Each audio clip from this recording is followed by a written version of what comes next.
Assalamualaikum warahmatullahi wabarakatuh.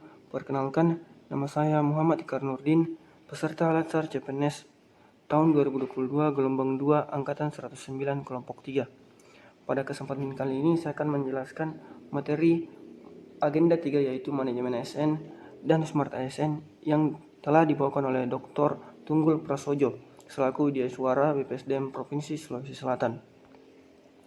Manajemen ASN, kedudukan dan peran, hak dan kewajiban, serta kode etik ASN. Manajemen ASN adalah pengelolaan ASN untuk menghasilkan pegawai ASN yang profesional, memiliki nilai dasar, etika profesi, bebas dari intervensi politik, serta bebas dari praktik KKN.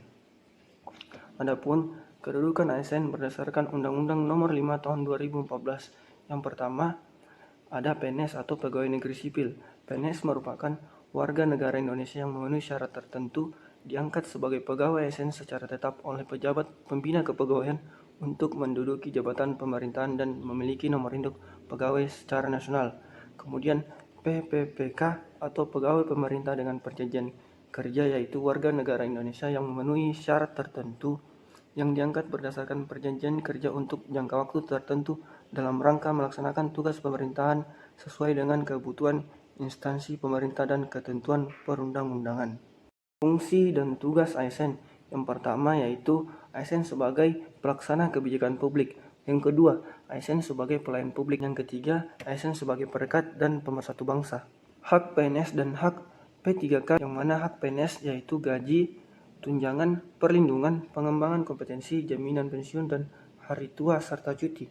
Kemudian hak P3K yaitu gaji, tunjangan, perlindungan, pengembangan kompetensi, serta cuti. Selanjutnya yaitu kewajiban seorang ASN. Yang pertama yaitu setia dan taat pada Pancasila, Undang-Undang Dasar tahun 45, NKRI. Kedua, menjaga persatuan dan kesatuan bangsa. Tiga, melaksanakan kebijakan yang dirumuskan pejabat pemerintah yang berwenang. 4.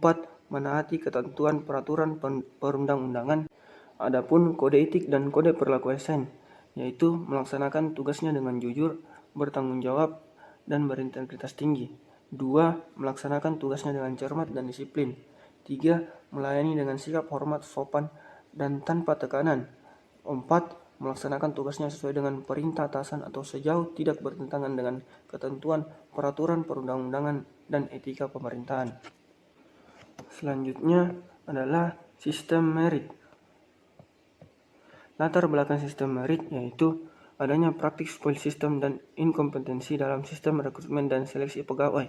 Kedua, perlu adanya keterkaitan antara pengelolaan SDM dengan tujuan organisasi.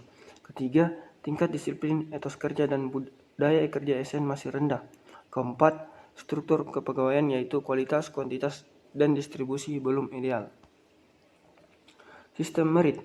Sistem merit adalah kebijakan dan manajemen ASN yang berdasarkan pada kualifikasi, kompetensi, dan kinerja secara adil dan wajar dengan tanpa membedakan latar belakang politik, ras, warna kulit, agama, asal-usul, jenis kelamin, status pernikahan, umur, atau kondisi kecatat. Manfaat sistem merit bagi organisasi. Yang pertama, mendukung keberadaan penerapan prinsip akuntabilitas. Kedua, dapat mengarahkan SDM untuk dapat bertanggung jawab terhadap tugas dan fungsinya. Instansi pemerintah mendapatkan pegawai yang tepat dan berintegritas untuk mencapai visi dan misi. Manfaat sistem merit bagi pegawai. Yang pertama yaitu menjamin keadilan dan ruang keterbukaan dalam perjalanan karir seorang pegawai. Kedua, memiliki kesempatan yang sama untuk meningkatkan kualitas diri. Mekanisme pengelolaan ASN. Yang pertama yaitu ada manajemen ASN. Kemudian pengadaan PNS yang diatur pada pasal 58 hingga 67 Undang-Undang ASN tahun 2014. Pengembangan karir terdapat pada pasal 69 sampai 70 Undang-Undang ASN. Penggajian dan tunjangan terdapat pada pasal 79 hingga 81 Undang-Undang ASN. Pemberhentian baik secara hormat maupun tidak hormat dan pemberhentian sementara. Adapun usia pensiun PNS yaitu 58 tahun bagi pejabat administratif, 60 tahun bagi pejabat pimpinan tinggi, kemudian sesuai dengan ketentuan peraturan perundang bagi pejabat fungsional. Kemudian jaminan pensiun dan jaminan hari tua terdapat pada pasal 91 Undang-Undang ASN. Dan bagian terakhir untuk materi manajemen ASN ialah rangkuman, sehingga dapat kita paparkan bahwa manajemen ASN adalah pengelolaan ASN untuk menghasilkan pegawai ASN yang profesional, memiliki nilai dasar, etika profesi, bebas dari intervensi politik, bersih dari praktik korupsi, kolusi, dan nepotisme. Kemudian, pegawai ASN berkedudukan sebagai aparatur negara yang menjalankan kebijakan yang ditetapkan oleh pimpinan instansi pemerintah. Adapun ketentuan lebih lanjut mengenai upaya administratif dan badan pertimbangan ASN diatur dengan peraturan pemerintah.